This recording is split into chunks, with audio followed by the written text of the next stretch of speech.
Yeah, Theo, introduce yourself. Okay, hi, I'm Theo. I'm the creator of Ace Ventures. I'm Connor, and I did Platform. I'm Tom, I did Strange World. I'm Joe, I did BizBun. I'm James, and I did The Magician's Curse. I'm Gwen, and I did the Clutch Claw Complex short. And welcome to the CoCo Comics Anthology 3 Roundtable, in which we, the creators involved in the book, will be discussing the creative process that went into this lovely little anthology. If you haven't read the anthology yet and you'd like to check it out before listening to this, there's a link to our Gumroad store down below where you can read it digitally right now. So, do we want to talk a bit about what each of those comics are? Like, sort of give it a little elevator pitch? Well, I know you want to talk about Strange World, so we might as well, we'll talk about our own, just to not leave you out. Alright. So yeah, my comic was Ace Ventures, and to put it simply, it's about a guy and gal, a little couple in the future, realizing just how difficult it is to date when you live in the far future with weird technology and monsters and stuff. Yeah, and in the third issue, we're seeing Ace left behind in a world without Jen, and Jen seems to have gone missing. Yeah, it's starting to ramp up. Yeah, so I did Platform, which is it's the most unhinged thing I've ever done. It's take Hellboy, I love it. but instead of being a BPRD agent, she's a reluctant social media influencer who, instead of the right hand of doom, has two giant platform shoes grafted to her feet. And so she's on this journey to figure out why she's as popular as she is, and ends up killing a few celebrities on the way. Love it. So yeah, I do Strange World, like I said. We're up to the third issue of Strange World now, somehow, and in this one, Axel the vampire and Floyd the man are together, and they're being hunted by two assassins for some reason, which you'll find out in the comic when you read it. It's tough because I have to sort of like manage everyone and also like be a member of like the round table, so it's like remembering how to organize everything and then also like talk about it. But yeah, that's like the basic pitch for the issue. What was it, sorry? I'll pull one out for you. Thank you. Yeah, no, it's really tough being so cool and like organized and having all this clout. But go ahead. Go on, talk about whatever the next one is then. It's sorry, I thought it was James next. I would have been rude about it. Sorry, Joe. For that organization. I'm sorry. Go. Oh no.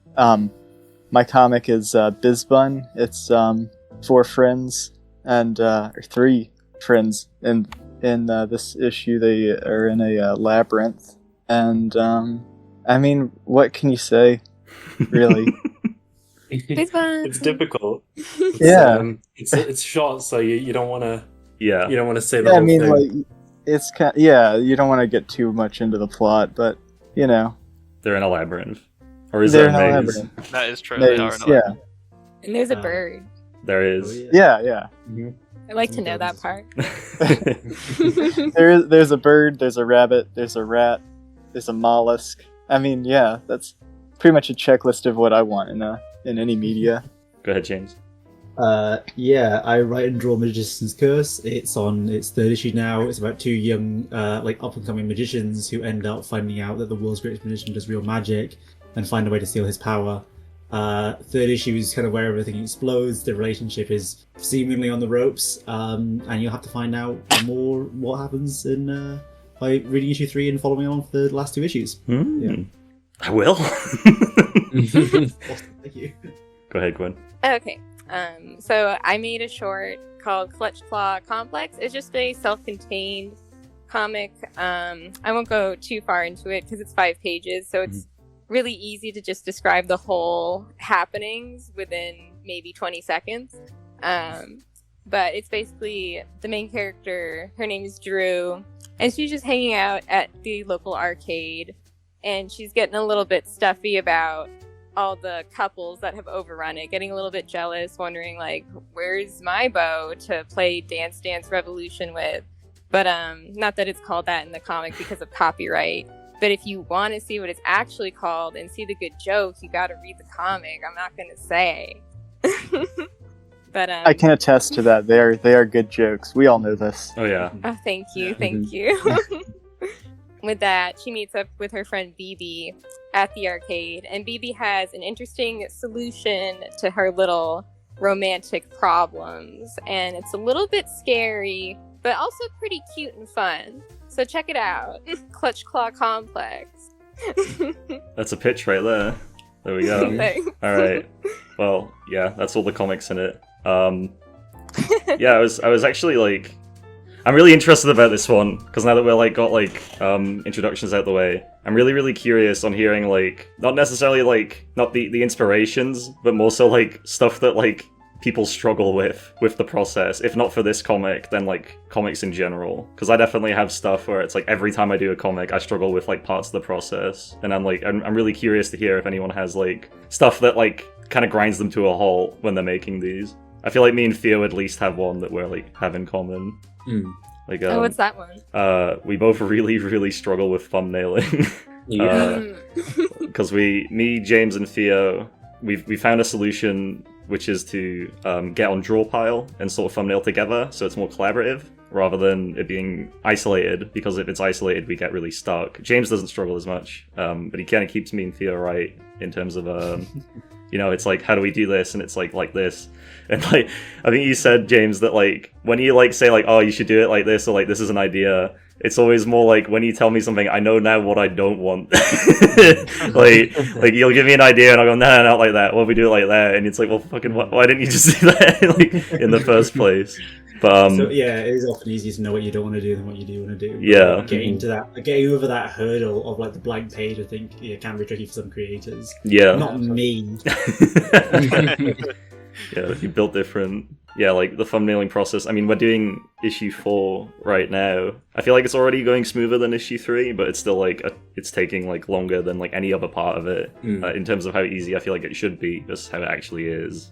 But yeah, I think because we were saying like a lot of the planning goes into that stage. It's you know, it's the layouts, it's the composition, it's key scenes. How big do you want that panel to be? Trying to like fit the dialogue and having cool dynamic poses. You know, this is the first time that you come up with some of the poses and the expressions.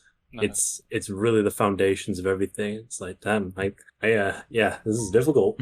Yeah, it's the make and break really, because everything until that point, you know, it's impractical. Then that's where you're gonna find out, as I know off by heart. But I'm actually curious about everyone here in terms of like, is that like a universal thing that it's thumbnailing is like the part that takes the most effort, or is that like? Well, personally, like I find writing to be the toughest part, because I don't write traditionally. I kind of Marvel method it a bit, and so I'll have a rough idea of what each scene is going to have in it, and you know, enough panel space for this character to speak about this thing. But I'm really impatient, and I suck at. I think part of the reason because I only started really making comics like maybe 3 years ago. And the biggest problem I ran into was I was meticulously scripting everything out, and by the time it got to actually making the comic, I was like, oh, but this already exists in a form, so I already don't care anymore. And so writing page to page has been a way to keep things kind of fresh and interesting for me that way. But yeah, with this story specifically, I'd come off of the back of like a 50-page issue of my main squeeze, Kid Eastwood, Eisner pending, but it's so where can we read that, Connor? Huh? Where can we read that? Oh, you can read that at webtoon.com/Kid Eastwood, potentially. I don't know. You type in Kid Eastwood, you'll find it. Or Clint Eastwood's son, who is not related in any way. No free clout, no free clout. Yeah, I know. I'm on that Sigma grind set. I'm doing this the hard way. You can also pick it up on Etsy if you're so inclined. No pressure at all. Only a starving student. But yeah, with this book specifically, towards the middle portion, there's a bit of expository dialogue, and there was a sequence that, for those who have read it, takes place in a limo, and that was kind of rough to get through. Because I went into this with I just wanted to be spontaneous and wild and do something that no one in their right mind would ever publish. So thank you. So like sued. I feel like this is like one where we get sued. You know what I mean? Like, I feel like if it was like 3 degrees more than it is, you know, in terms of like violent or just rude to people, I feel like we might get like in trouble. Well, but... do you know, I I was gonna make a point of not bringing up the Stiller page, but is that like is that gonna end up on an iceberg? Should I mention that? Go Or for it, should we mention it. gloss over Yeah, this is Right, funny, so- so go for it. Spoiler alert: there's a limo sequence where a made-up celebrity called Max Action tries to coerce the main character into joining the Illuminati so that they can kill all the poor people on Earth. And her response is to kick his head clean off. But originally, that was supposed to be Ben Stiller in like a cultist robe, because I thought the image of Ben Stiller dressed as like an Illuminati head would be really funny. And so in the really rough script that I had, the next page was like a page of him being kicked in the face, and that was really funny to me, like visually. But then I made it a 9-panel grid, and I was like, holy shit, how do I fit this? And so it just became this brutal, awfully violent depiction of Ben Stiller getting his face kicked into the... And it was meant to be drawn funny and like kind of Hanna-Barbera cartoonishly, but it ended up being viscerally realistic. And so he has this giant swollen face, and like his black eyes are taking up most of his head. And I sent it to Tom, knowing full well that it was a horrible idea, and I was like, oh, maybe I shouldn't have sent it to him because it's not going to fly.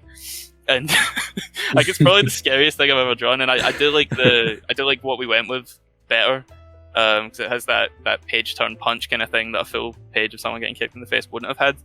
But yeah, so there was a bit back and forth on that. But after that, it was smooth sailing mostly, because the last 4 or so pages were the thing I really wanted to draw. I think the thing with the Ben Stiller page, I remember when you sent it to me, because I was like, this is really well drawn, but it is just, it's the fact that it's like a real guy. Like, because it's like a real man getting his like face that's the kicked thing. in. Like, Just as a disclaimer, I have no ill will against Ben Stiller. I actually like the guy, but I was like, who's a lol random celebrity that I could have in this role? And sure enough, him in a cultist hood is funny, but him with his face collapsing, not so much. Yeah, it feels pretty personal in that sense. It wasn't, but don't want to get back. I just remember like reading it, and I think I was on call with like Theo and James, and I was just like, Jesus, like this is like, yeah, whoa, okay, like I'm glad we kept the ending in. That was the one. I'm pretty sure that was part of the pitch. That final visual was one that I was holding for a while. Yeah, because it's pretty remarkable. You know the scene in Drive when Ryan Gosling like kicks that guy's head in the lift. Yeah, it like that, but with Ben Stiller was essentially like what the scene was, and it was just like it's like intense. And do you know what the funniest part about that was? I initially was like, oh, I don't want to have to like redraw this or edit it, so I basically just added like a beard and like a skull tattoo to his head, but it didn't do anything. It's like, yes, I am not Ben Stiller. But yeah, I remember that fondly. What about Joe, Gwen? Anything that you guys struggled with, either with this issue or just comics in general? Did Ben Stiller ever have a beard in a movie, do you think? I haven't seen enough Ben Stiller movies to know. Ben Stiller. Didn't he have a goatee at one point? I feel like he did. Yeah, he looks like the type of guy who would have one. He directed a movie called Reality Bites. I think I watched it in college. It wasn't very good, but my uncle did the sound. I think he was somehow involved in the soundtrack of the movie. Oh, there you go. I can confirm Ben Stiller did at one point have a beard. I don't know if it was for a role. And a picture of Steve Carell came up as well. I don't know why. Yeah. Didn't Ben Stiller... Oh. Go ahead. It's not about Ben Stiller. Completely derailing this. Ben Stiller Wait, version. Go ahead. Can I say that in Zoolander 2, he did have a beard at one point? Oh, I shit. found it on Google. Oh, there we go. I did research. Stiller beard confirmed. There's also a scene... also in Artificial Intelligence, he had one too. Oh, there we go. There's also a scene in Secret Life of Walter Mitty when he gets his face bludgeoned in as well. Really weird ending to that movie, but I liked it. Simpsons already did it. Did Too much Ben Stiller violence talk. I know. How was Zoolander 2, Gwen? It sounds like you saw it. No, I just googled pictures of Ben Stiller with a beard, and I saw he had one in it, and the look is good, but I heard Zoolander 2 isn't good, so I haven't seen it yet. Yeah, but I probably will watch it eventually. Because I mean, you've seen New Guy. I feel like you're not opposed to like watching movies. I'm not at all. I'll watch anything. I feel like I can enjoy almost any movie in a sense. I feel like that's an important mindset to have. I think people are too critical. I feel like more people need to find stuff that they like in like crappy movies rather than just like railing against them. I think there is Yeah. definitely a type of movie that's just like there's nothing to even say about it. It's just like it just sort of exists. I don't know. Like I've seen a couple movies like Yeah. that where it's just like, what do I even like? Don't even remember it. Like a week later, which is the worst type of movie. At least like terrible Yeah. movies, you're still like, this is really funny. I guess there's occasionally movies, if it's a movie that's just really mean-spirited, I can't really enjoy it that much. But Oh yeah. yeah, I think Apollo 18 is a movie I saw in theaters in 2011, and that was probably the only movie that I watched where I was like, this is so boring that I'm not getting anything out of this. Is that the What's one? it about? Is it get like the space guy and he's getting dragged away on the cover or something? On the cover, he's like upside down and screaming in space. Please Yeah. don't make this And- that for 2 hours. And yeah, it's got like That's and, fun. and it's like, yeah, the title, the little, what's it called, the blurb on the front says, "There's a reason we've never gone back to the moon." Because it's fucking boring. There's nothing on the moon. It's because of that There's cube they just found. monsters. That'd be the cube. Oh yeah, the cube, the big Lego cube. Yeah. I remember that movie actually has a very special place in my heart because I guess I must have been 11 at the time then, because I remember going on YouTube and seeing for the first time I was allowed to like look at like big boy trailers, and I remember that was one of the movies where like I could watch the trailer for it on YouTube, and I clicked on it and I watched it and I was like, that was the scariest thing I've ever seen, and it's because it's like No. the spiders on the moon, and because I have like arachnophobia anyway, so like the moon is scary and spiders are scary. This is the scariest thing ever. And like yeah, I looked it up a few years ago and it's like yeah, like 30% on Rotten Tomatoes or something. It's like, oh, I guess it's not that scary. Yeah, maybe I'd enjoy it more if I watched it again. I watched it when I was like, I feel like I was like 14. And I think that the build-up was, you know, it's like a horror movie and stuff, so the build-up's usually a little dry, but I feel like it was so dry that I felt like I was fading out watching it. So I don't really remember the latter half that well. I think I'm gonna have to rewatch it at one point and take back that it's the most boring movie I've ever seen, because I don't want to give it that award having watched it at such a young age, really. I think the most boring movie you've ever seen, you probably don't remember the most boring movie you've ever seen because it's completely like gone from your memory. At least with Apollo 18, like you do remember parts of it, you know. Well, I don't. I just remember the feeling of watching it, but I don't actually remember anything that happened. That's how I feel with Spanglish. I haven't actually seen that. It's Wait, you have or haven't? I haven't actually seen it. Oh, it's Adam I've- Sandler. I think in one of his like more dramatic roles. It's kind of mid 2000s, I think. I think this is a good time to mention that Adam Sandler does make an appearance in this anthology. yes, that's Yeah. true. Oh, no. Yeah, he does. He does as Full well. circle. Yeah, that's a good way to bring it back. Thumbnailing is hard though. I feel like when you're drawing so small, it's easy to like be as daring as you want, and like just wanting to be super visually inventive. But then like when you actually have to like put it on paper and like consider technical perspective and where everybody's gonna be throughout multiple panels, like keeping everybody on the same plane Mm-hmm. is super hard. Yeah, that's Yeah. something I really struggled with. That's most of the reason I stick to digital. Cause I've tried working at standard comic size before, and it just doesn't work for me. It's just too much pressure to get it right, I guess. Yeah, it's pretty difficult. I tend to just kind of go whatever in terms of perspective a lot of the time, because it's like my thumbnail process is very quick. My whole comic process is kind of, I guess, chaotic in a sense. Like, I'm really bad at working on a schedule. It's like I definitely have to just pump something out for me to be able to work on it thoroughly. Uh-huh. And I'm gonna like put a little picture of the only thumbnails I did for the comic in the chat.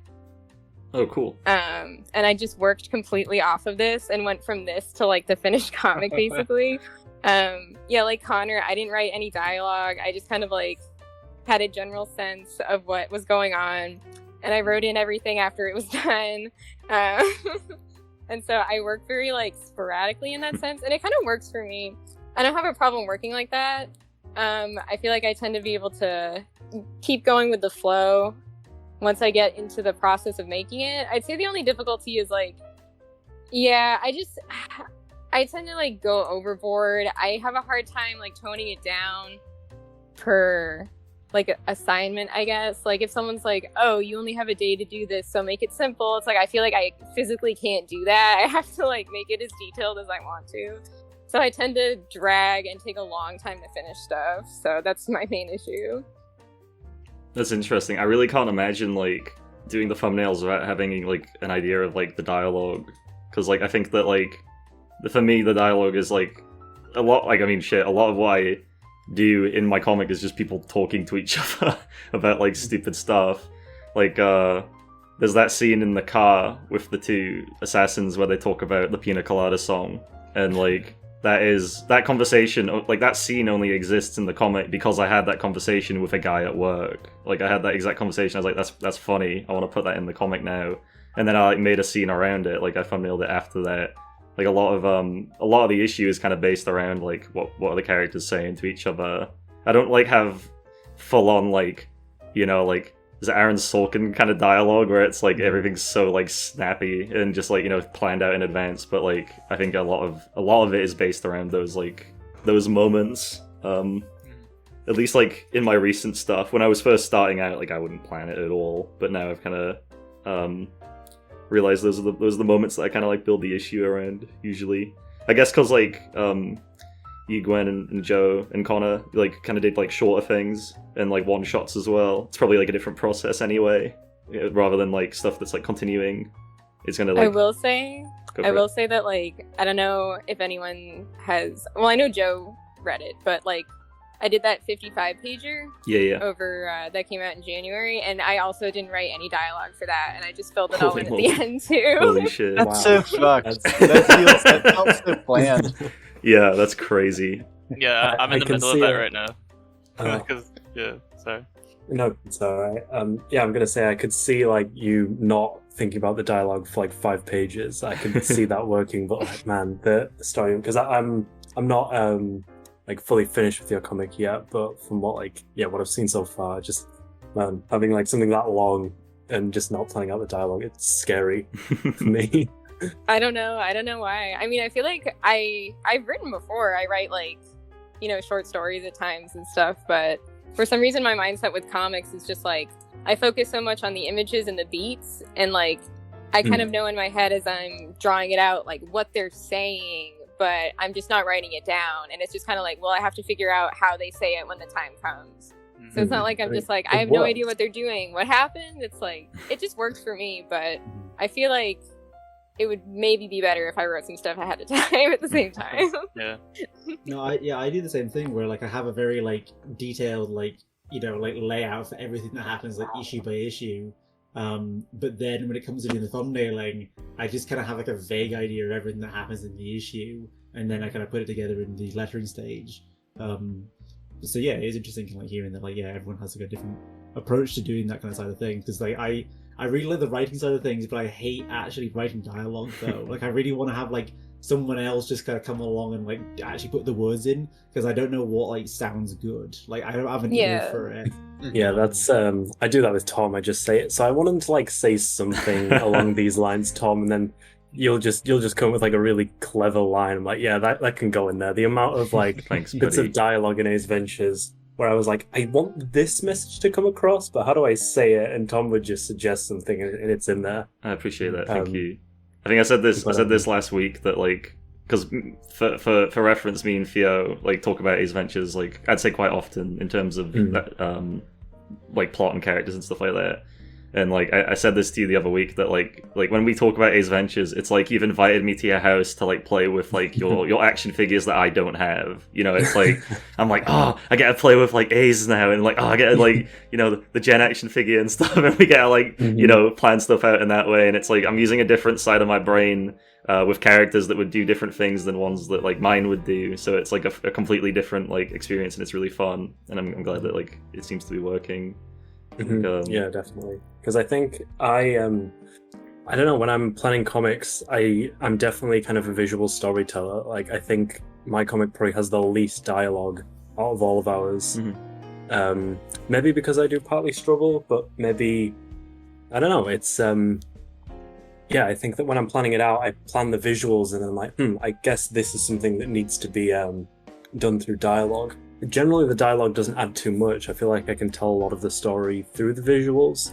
There was the one scene in issue 2, the date scene, which is predominantly dialogue, and that was like a week of planning for like those, 3 or 4 pages, where we just sat down and wrote out that dialogue and went over it over and over again to like get it flowing really well. That was really fun. I'm really pleased with it, but yeah, the amount of planning that went into like for my 4 most dialogue heavy pages I've ever done probably, and even then there is not a lot of dialogue in those. Yeah, that was I think that's a... Oh, sorry. No, go ahead. You go ahead. Yeah, go for it. Okay. Well, I was just going to make a comment that I think that's a strength in itself anyway, to be able to like tell the story completely in visuals. I feel like a lot of people rely on telling the story through the dialogue because they don't know how to visually represent the little things, or like they want to build the story narrative completely through the words because it's just easier. So even if dialogue isn't as strong as your visual storytelling, I think that it's pretty impressive to be able to like convey everything without having to think about what the characters are saying in order to explain what's happening. It's a skill on its own for sure. Nice.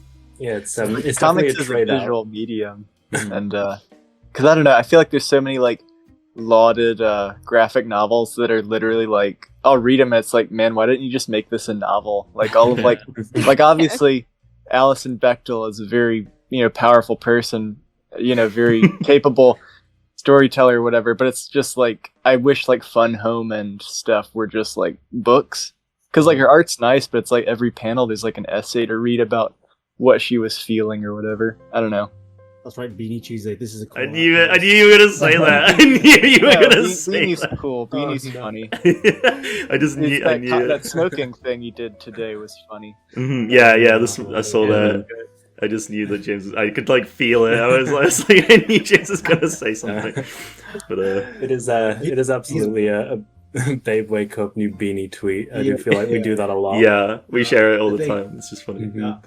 I totally agree that like there are some comics where you're like reading it, it's like, why isn't this a book? But like Beanie does operate on a completely different wavelength, so it's kind of unfair to like even compare like with his stuff. Like he's just on another level. But yeah, it's so unique. Like it's straight up just his own brand of like how his comics look. It's unlike what like anyone else is doing. Like it's awesome. Mm-hmm. But yeah. What about you, Joe? About like the process for this issue? Oh yeah, I was gonna ask. I feel like in general, I don't know if y'all have ever watched Clone High, but I was watching like their like I guess process with writing episodes and stuff, and I remember like there was just like a doodle that one of them had made of like the principal in a like crown, and they liked that image so much that they like built their finale around that of him becoming prom king, and so I kind of like try and just like make drawings that I like and then like build a story around that to like get to that point. But I think I was just reading it. Go ahead. Or wait, what? I was gonna ask, is that what you did with this issue? Oh no. I just like that. But I was reading and one of those Earthsea books, the Tombs of Atuan. And it has one of the characters lost in these like big like mazy tombs, and I thought it'd be cool to put them in there and have them get lost, but then like instead of wander around, just like not do anything. Yeah, I don't know. When we were talking about that, I remember saying to you, like, they don't do anything, and you're like, yeah, and I was like, alright, cool. And then, like, I kind of, like, it, like, clicked together, like, oh, now I get it. Like, yeah, because, I was super scared, like, was that, like, I was scared that was, like, a terrible idea, but then I thought about it, and I was like, no, I'm Werner Herzogging this, like, I need to do this. No, yeah, it's completely reasonable. Like, I feel like, with everybody here, I feel like it's, like, I guess, other than, like, Joe and Theo, because we're so often in contact, but it's like, it's like I'll give maybe like one suggestion and then that's like it. But like I remember just saying to you like, like, oh, was that like they don't really do much, and you're like, oh yeah, and I was like, oh yeah, okay. I do remember when we got your what was it? It was like your kind of your roughs sent over. I think it was the sketches, and me and Tom were looking at it, and I remember saying something along the lines of like, they don't do anything, and if that's intentional, I love it. If I was something along those lines, it's like I don't think they do anything, but I don't think that's a bad thing because I think it's intentional. If this isn't intentional, we need to like talk to Joe about this. But I get the feeling it's intentional, and I love it. So it was good to hear back from you say like, yes, that was the plan. Like, okay, good, so we can go. Definitely a thinking man's comic. We had to kind of have a little discussion about it and really can think and get in touch with the message of it to find it hilarious. Very high IQ for the labyrinth one, for sure. There's so many great out of context panels in it. I remember with the Grazer comic that we did, as soon as you sent over that sketch of Grazer, we were all just immediately like, this fox, this is so funny. For Anthology 2, just oh, this is great. This is so funny. That's definitely one of my favorite Biz Buns. I love that one. Thank you. So good. Yeah, we all had it. Yeah, my dad really likes Biz Bun. He doesn't really have any of the other comics in the anthology, but that one he really likes. I don't know why. Aw. His dad's a writer, a full-on writer as well, for TV. So it makes it. Oh wow. Yeah, it's extra high praise. Old as well. So, he's just sitting with his pipe and his rocking chair, this is Biz Bun character. Exactly. Yeah. He fucking hated Magician's Curse, though, didn't he? Yeah. No, I'm just telling you an adopted Joe, is what he said. Yeah. Watch out for that. I want his opinion on my comic. I want to know. Yeah, that should be the next Tom talks to. Talk to James's dad. Yeah. You jest, right? But I think I talked about this a bit ago, but my mum came to me with an idea for a podcast where I introduce her to comics and she reads them. She's not read she was born in 1970. She's not read any comics, and she's like, oh, what if you show me the biggest comics, and we can talk about them. And I'm like, fuck, all right. I don't know how. So she's thinking in the new year of doing something like that, where I just show her comics that I like, and then she tries to comprehend them. Because she hasn't read the anthology, because she looked at Strange World and was like, I don't know what's going on. I genuinely just can't comprehend the way that this is laid out. So she can't actually read my comic, which is sort of tragic in a sort of artsy way. But you should definitely show her Watchmen 2 first. Oh yeah, Watchmen 2 is a good starting on point. I had a question. Go for it. Are there any big name monthly American comics coming out currently? No. Yeah, because it's just maybe 5-10 years ago there was Saga and Sex Criminals, and I feel Image was putting out a bunch of good stuff, but now I feel Saga hasn't updated in years, and nothing is really coming out, and I feel the YA graphic novel scene is kind of taken over. Yeah. And yeah, that's true. Well, which I mean, it isn't a bad that thing good, necessarily. though? Wait, what? Was Saga that good though? Not to be controversial. Oh no, that's fair. I think I read it in college, and I hadn't read anything, anything good, and so I was just this comic is great, but I haven't picked up an issue in probably 5 or 6 years, so I can't imagine it's good. But you do get to see that robot guy's penis a lot. Yo. So That is a bonus. I will say It's the largest collection of dicks I've ever seen in a comic. For sure. yeah. Just wait for Platform to. I will say, Image Comics is currently publishing Radiant Black, and if you like that, there's an interview with the editor of Radiant Black on the CoCo Comics YouTube right now that you can check out. So Image is publishing a comic that you should check out. Yeah, there is good stuff coming out for real though. I think that me and you are really liking Crossover, but that's only because it's super inside baseball comic stuff. So Yeah. it's a bit tricky for outside people to kind of get into. Yeah, the Chip Zdarsky issue was fucking great. I really like that. Yeah, Yeah. that was pretty good. Crossover by Donny Cates is pretty good, but yeah, you kind of have to be very specifically into indie comics to like it. It's not a super great. I don't know. I wouldn't say it's a super great story. It's just fun, because it's oh, there's Madman, there's the like thing from that other thing. Cool. Mm-hmm. And it's fun to see like who did Donnie like get in this issue.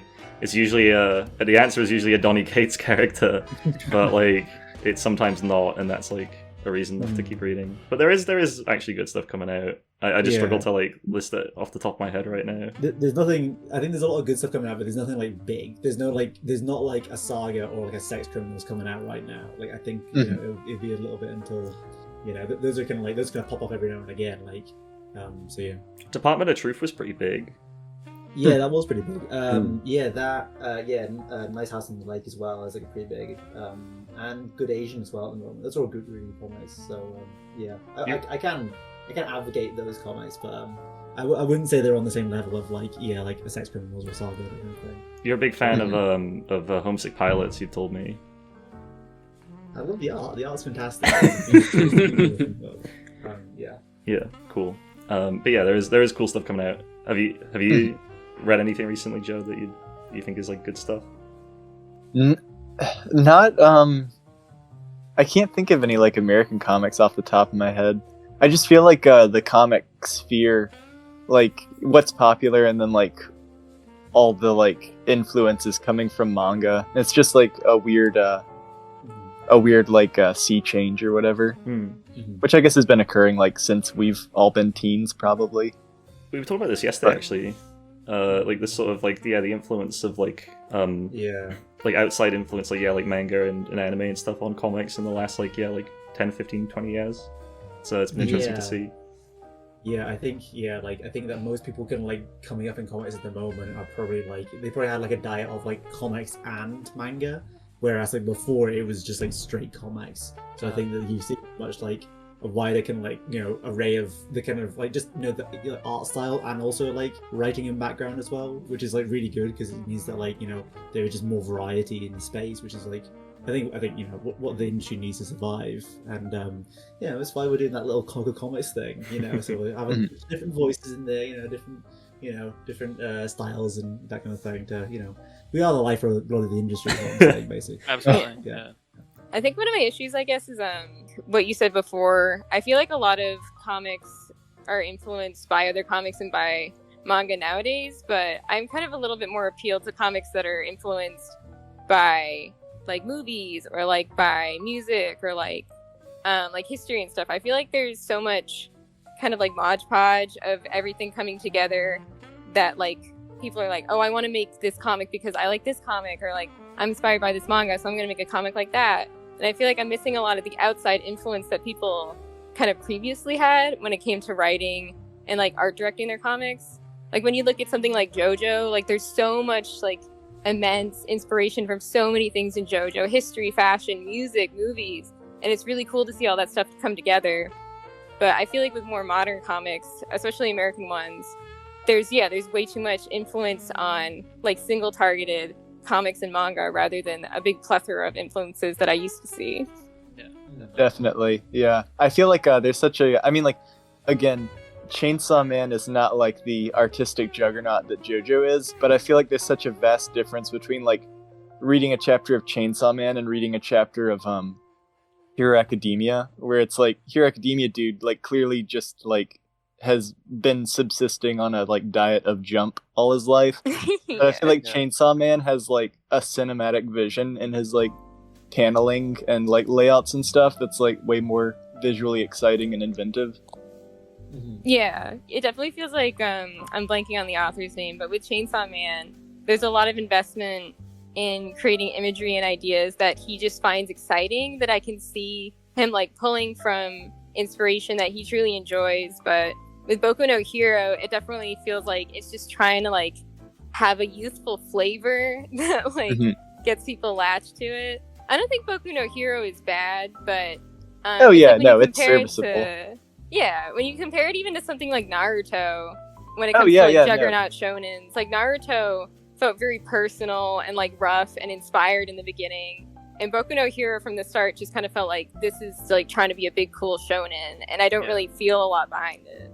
I think sorry, I gotta keep going. No, go for it. Naruto, I feel like the big three, Naruto, One Piece, and even to a lesser extent Bleach, were all like super like like just inspired by film and just very personal works created with just like you were saying, just a bunch of images that were stuck in these authors' minds, and they wanted to like bring them to life, I guess. It's really interesting, like the comparison between like My Hero Academia and Chainsaw Man, because like I'm caught up on both, and seeing how like they're both manga in Shonen Jump, inspired by Western comics, but like it kind of feels like My Hero Academia is like, you know, like it's like he's been described Western comics by like, you know, like the Avengers and stuff, whereas like Chainsaw Man is like he like read like Spawn and then was like, all right, I think I know like what comics are now. You know, he read like Ghost Rider and Spawn and like, you know, this Venom, this era of comics, and it's really interesting to see like a manga inspired by like that era of comics rather than like the kind of classic, you know, Jack Kirby sort of stuff. It's bizarre, but it works. You know, it works. Fuck, does it work? It's amazing. I wonder with like Chainsaw Man if it's like a total inspired by like stuff like SCP and like kind of like internet horror stuff, because that's the kind of like the imagery in that book reminds me of the stuff that you see online, the kind of horror art like Trevor Henderson and stuff like that. I'd be really interested to find out about. Yeah, that, I feel like it's it kind of reminds me of, I guess, like Hellraiser in a sense, like not totally the imagery, but kind of like the focus on. And I like this about Chainsaw Man a lot. There's a big focus on how far imagery can go when it comes to like people's fears, and like the extremism of the designs really displays like an irrationality to like the fears that people have. Like, you know, when you see, you know, spoilers, but you see it eventually, like when you see the gun demon and stuff, how ridiculous it is. But it's so massive, and it's so like totally destructive in that it really represents that kind of like huge fear that's all encompassing on a lot of people that they just have of gun violence, which seems like, you know, a gun is just a little thing. It seems so simple. And I think the focus on like the imagery of like extremism and pain and pleasure and fear and stuff, I think that's very pulp. I think it's very like, you know, like 70s horror, kind of like 90s like exploitation. It's really cool to see that in a more modern comic. Yeah. Yeah, it's interesting. I find, like, with Shonen Jump right now, like you mentioned the big three earlier on One Piece, Bleach, and Naruto, it's strange, but My Hero has always felt like an attempt to take one of those seats.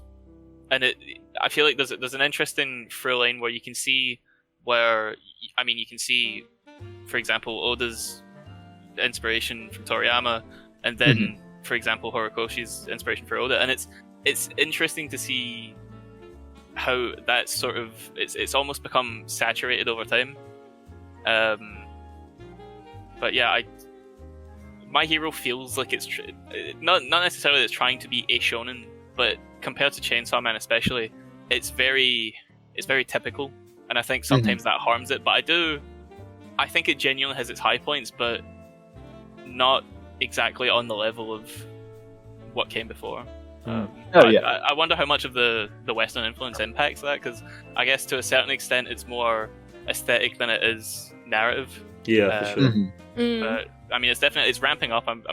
I checked out of it for ages and ages, and then came back when the big villain war started up. But yeah, I'm hoping it kind of ramps up. But Chainsaw Man it's very strange. Like Chainsaw Man and Jujutsu Kaisen seem to be front runners for taking 2 remaining seats for the big three, but they're so. I think that in of itself is a response to shonen as a genre, where it's like, right, okay, we're ready for something different and a bit more mature and extreme, but not in a typical kind of way. Yeah, it's really interesting.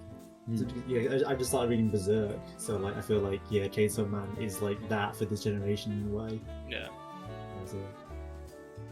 Yeah, it's I think it's just interesting as well with like the length of Chainsaw Man. It does not feel like it is like 100 chapters. Like, you know, like you can blast through those 100 chapters like, you know, in like a week. Like it's not a long read. And like I don't know about you guys, but like I know there's a part 2 coming out, but like I feel like it's like done. You know, like I think that like I read that whole run and I was like, I don't really know if I like need a part 2 of Chainsaw Man. You know, like I felt like really satisfied with that ending. Whereas, like, again, that's something you do not see every day in a Shonen Jump series. You know, like the Yeah. ending of Dragon Ball is like notoriously bad. You know, like it's a great run of like, you know, this incredible series, and then like it's just the last chapter is like okay, and then it, you know, it's like a lot of shonens really struggle with like landing on their feet at the end of it, and I do feel like My Hero Academia might be the same, you know, with the way that it's going. Not to like spoil like the later stuff, but it's just like plot points that were like forgotten like years ago that are just sort of like, oh, here's the reveal, you know, like sorry, forgot, now we're doing this, you know, like Do you know, like, sorry, cut in. No, go for it. Fujimoto especially, I don't know if you guys have read any interviews with him, but he is an enigma of a being. Like, as far as I know, part 2 is confirmed to come out next year, but as well as that, he's already working on another one shot, and he was hiring assistants specifically for that one shot as well. I have no idea how that man is able to do what he does, but there's such a... He came in, it's like he came, he saw, he conquered. Like, he had no...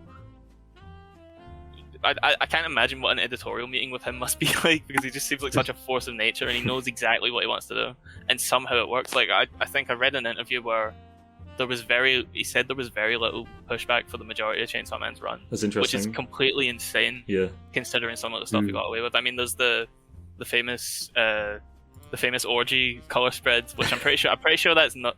It's either only available digitally or not available digitally. But you know, stuff like that, it's completely unhinged. And I guess in a way, I was kind of trying to not ape that exactly, but I wanted to get that kind of raw, completely unfiltered energy into Pat form a bit. But it just makes me want to go weirder and wilder with it. But it's. We were talking about platform as like an ongoing series, and like what we've spoken about for like the upcoming issues, like would be really exciting to see. Yeah, that's it. And visually, especially, some of it is it's stuff I know for a fact I would love to draw, and it's 10 times worse than the Stiller page anyway, at least in concept. Jesus Christ! I think we can handle all that lawsuits going in. We're going with that one. I guess I feel like should we wrap this up? Like. Yeah, we can wrap it up. Where can we find everyone? Again, I'm Theo. You can find me at Geezums Arts. That's GEZEEUMS _ARTS, Instagram and Twitter. And you can find Ace Ventures. Just search like Ace Ventures Webtoon or Ace Ventures Tapas. You can find first couple issues up there for free. Issue 3 going to be coming out soon, and I mean, most of us here you can also find through cococomics.co.uk. What about you, Connor? Right, so I'm Connor Tierney, 57 on most things, so that's CONNORTIERNEY, then 57. I do a mini-series called Kid Eastwood. It's going to be 11 issues. I'm working on the 10th right now. It's going to be 130 pages of balls to the walls action, if it ever gets finished. I'm hoping so. So you can find the first 9 issues of it completely free on Webtoon, just by typing in Kid Eastwood into Webtoon. You can find it on Etsy as well if you're so inclined to purchase a book. And of course there's Pat Foreman issue 3 of the CoCo Comics Anthology, which you absolutely should buy. I'm Tom. I'm at Philipson Thomas or Philipson Thomas _art on Instagram. And yeah, you can find my stuff there, or again, Strange World on Webtoon and Tapas, or in the Anthology. Or yeah, I'm also, all my stuff is on CoCo Comics as well, like Theo said. Easy way to keep track of what we're all doing, really. I try and keep, like, I'll retweet what Joe's doing, retweet what Gwen's doing, retweet what we're all doing, make sure it's all on that account. But yeah, that's where you can find my stuff personally outside of CoCo Comics. I'm Joe, and you can find my stuff at my Twitter, at Joe Obligations, or on my Tumblr at Obligatory Morning Fart, and also in anthologies numbers 2 and 3. I'm James. I go by Patricks _ online. I'm working Magician's Curse, issue 4. Maybe like sometime like early next year. I'm gonna say maybe like before March, for when that's gonna be coming out. I have a comic project that I've been working on for a couple of months now with a university in York, and a green sustainable chemical project coming out hopefully quite soon. So I'll be able to post about that quite soon and show off some artwork. And I was very lucky to be able to write that with another friend of ours who's a classic artist.